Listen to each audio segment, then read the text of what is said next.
Je m'appelle Sylvain Ridoux, je suis audioprothésiste et je suis président de la coopérative Entendre.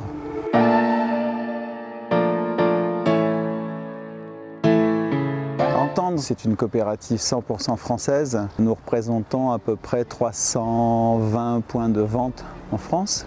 Et le but principal, ça va être effectivement de pouvoir répondre aux attentes de nos patients et de les équiper avec des dispositifs pour résoudre leurs problèmes d'audition et de communication au quotidien.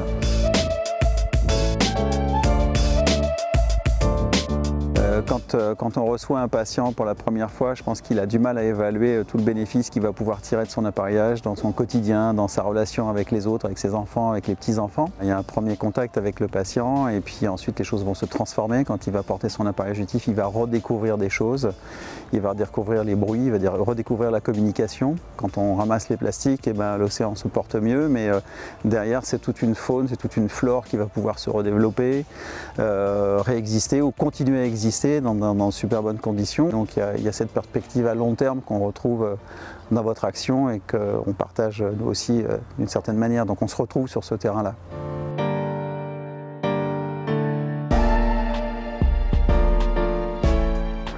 C'est sûr qu'un mécénat comme celui-ci, ça influence nos façons de travailler obligatoirement.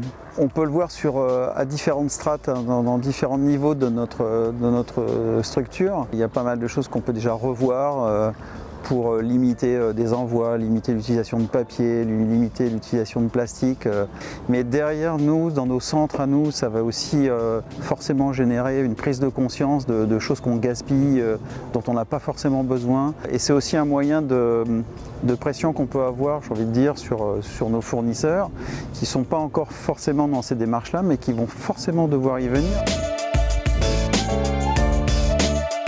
L'océan, pour moi, c'est vraiment la source de vie, quoi. C'est un milieu de développement de faune, de flore extraordinaire. C'est un vivier extraordinaire, c'est une réserve fabuleuse.